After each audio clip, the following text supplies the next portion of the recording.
Dear friend, friends have been urging me to write to you for the sake of humanity, but I have resisted their request because of the feeling that any letter from me would be an impertinence. Something tells me that I must not calculate and that I must make my appeal for whatever it may be worth. It is quite clear to me that you are today the one person in the world who can prevent a war which may reduce humanity to a savage state. Must you pay that price for an object, however worth it may appear to you to be? Will you listen to the appeal of one who has deliberately shunned the method of war, not without considerable success? Anyway, I anticipate your forgiveness if I have erred in writing to you. I remain your sincere friend, M.K. Gandhi, Herr Hitler, Berlin, Germany.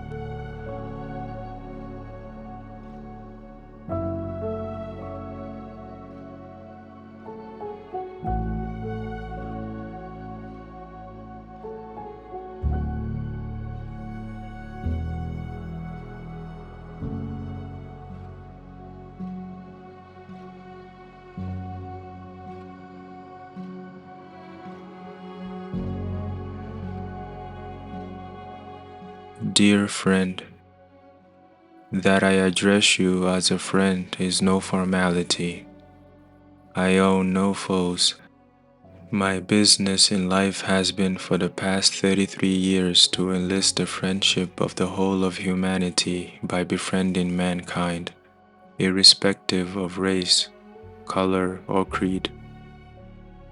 I hope you will have the time and desire to know how a good portion of humanity who have you living under the influence of that doctrine of universal friendship view your action.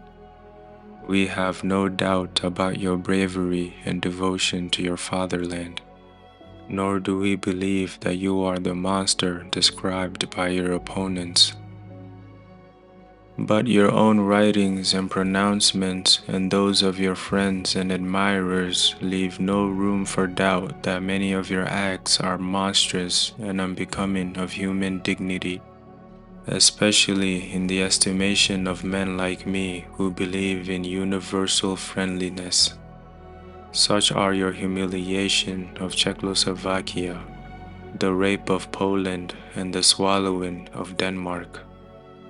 I am aware that your view of life regards such spoliations as virtuous acts, but we have been taught from childhood to regard them as acts degrading humanity. Hence, we cannot possibly wish success to your arms. But ours is a unique position. We resist British imperialism no less than Nazism. If there is a difference, it is in degree. 1/5 of the human race has been brought under the British heel by means that will not bear scrutiny. Our resistance to it does not mean harm to the British people. We seek to convert them, not to defeat them on the battlefield. Ours is an unarmed revolt against the British rule. But whether we convert them or not, we are determined to make their rule impossible by nonviolent non-cooperation. It is a method in its nature indefensible. It is based on the knowledge that no spoliator can compass his end without a certain degree of cooperation, willing or compulsory, of the victim. Our rulers may have our land and bodies, but not our souls. They can have the former only by complete destruction of every Indian man, woman, and child. That all may not rise to that degree of heroism and that a fair amount of frightfulness can bend the back of revolt is true, but the argument would be beside the point. For, if a fair number of men and women be found in India who would be prepared without any ill will against the spoliator to lay down their lives rather than bend the knee to them, they would have shown the way to freedom from the tyranny of violence. I ask you to believe me when I say that you will find an unexpected number of such men and women in India.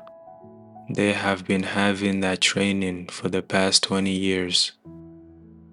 We have been trying for the past half a century to throw off British rule. The movement of independence has never been so strong as now. The most powerful political organization, the Indian National Congress, is trying to achieve this end. We have attained a very fair measure of success through non-violent effort. We were groping for the right means to combat the most organized violence in the world which the British power represents. You have challenged it. It remains to be seen which is the better organized, the German or the British. We know what the British heel means for us and the non-European races of the world, but we would never wish to end the British rule with German aid. We have found in non-violence a force which, if organized, can without doubt match itself against a combination of all the most violent forces in the world. In non-violent technique, as I have said, there is no such thing as defeat. It is all do or die, without killing or hurting. It can be used practically without money and obviously without the aid of science of destruction which you have brought to such perfection. It is a marvel to me that you do not see that it is nobody's monopoly. If not the British, some other power will certainly improve upon your method and beat you with your own weapon. You are leaving no legacy to your people of which they would feel proud. They cannot take pride in a recital of cruel deed, however skillfully planned. I, therefore, appeal to you in the name of humanity to stop the war. You will lose nothing by referring all the matters of dispute between you and Great Britain to an international tribunal of your joint choice.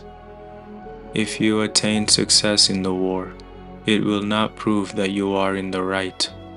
It would only prove that your power of destruction was greater, whereas an award by an impartial tribunal will show so far as it is humanly possible which party was in the right. You know that not long ago I made an appeal to every Briton to accept my method of non-violent resistance. I did it because the British people know me as a friend, though a rebel. I am a stranger to you and your people. I have not the courage to make you the appeal I made to every Briton. Not that it would not apply to you with the same force as the British, but my present proposal is much simple because much more practical and familiar.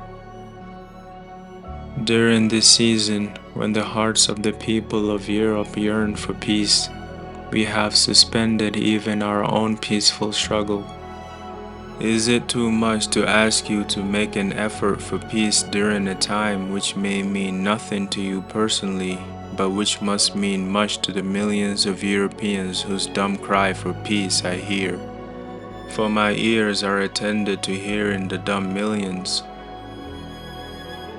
I had intended to address a joint appeal to you and Signor Mussolini, whom I had the privilege of meeting when I was in Rome during my visit to England as a delegate to the Round Table Conference. I hope that he will take this as addressed to him also with the necessary changes. I am your sincere friend, M. K. Gandhi.